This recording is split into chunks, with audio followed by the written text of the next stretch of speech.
दिवाळी आधीच महायुतीत वादाचे फटाके।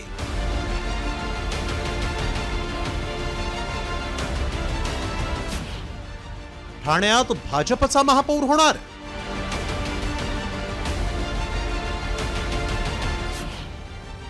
अब की बार 70 पार, भाजपचा स्वबळाचा नारा। चप्पा चप्पा, अरे कोण म्हणतो येणार नाही। ही घोषणाबाजी आहे ठाण्यातील भाजप कार्यकर्त्यांच्या शिबिरात आणि याच घोषणाबाजीनं ठाण्याच्या राजकीय वर्तुळात खळबळ माजली। महायुतीत सारं काही आलबेल असल्याचं सांगितलं जात असताना ठाण्यात भाजप आणि शिंदे सेनेच्या नेत्यांनी थेट स्वबळाचा नारा दिलाय।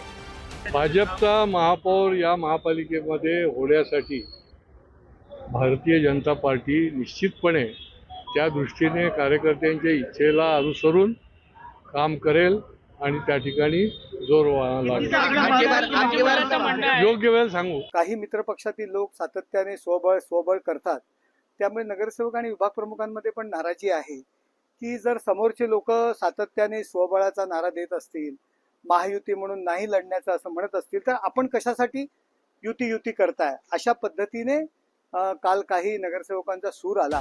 ठाणे महापालिका निवडणुकीच्या पार्श्वभूमीवर भाजपनं 33 प्रभागातील इच्छुक उमेदवारांची आणि पदाधिकाऱ्यांची बैठक घेत स्वबळाची चाचपणी केली, तर शिंदे सेनेनंही माजी नगरसेवक आणि विभाग प्रमुखांची बैठक घेत आपली ताकद आजमावून पाहिली। या स्वतंत्र बैठकांमुळे महायुतीत अंतर्गत वादाला तोंड फुटलाय। मात्र या प्रकरणी महसूल मंत्री चंद्रशेखर बावनकुळेंनी सावध प्रतिक्रिया दिली।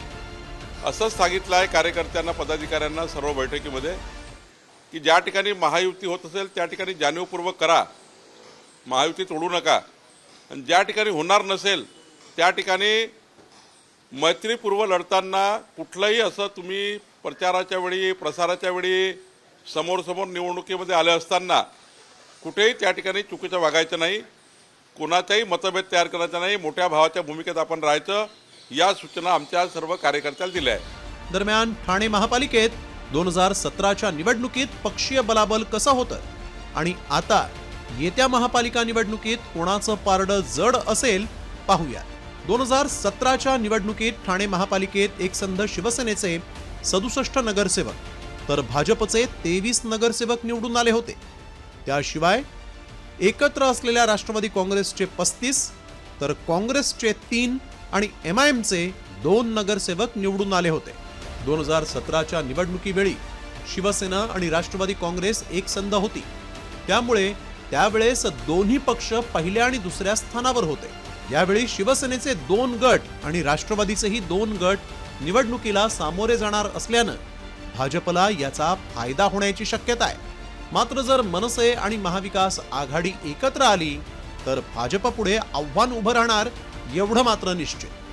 खरं तर ठाणे हा एकनाथ शिंदेंचा बालेकिल्ला मानला जातो, मात्र भाजपचे गणेश नाईक जनता दरबार घेऊन आपलं वर्चस्व वाढवण्याचा प्रयत्न करताना दिसतायत। त्यातच ठाण्यामध्ये भाजप आणि शिंदे सेनेच्या नेत्यांकडून स्वबळाचा नारा दिला जात असल्यानं भाजप विरुद्ध शिंदे सेना असा संघर्षही पाहायला मिळणार आहे। आता महायुतीतील या अंतर्गत वादाचा फायदा नेमका कुणाला होतो याकडेच सर्वांचं लक्ष लागलंय। विकास काटे, साम टीव्ही न्यूज, ठाणे। आता isakal.com आहे देशातील नंबर 1 ची मराठी न्यूज वेबसाईट। प्रत्येक अपडेटसाठी isakal.com ला नक्की भेट द्या।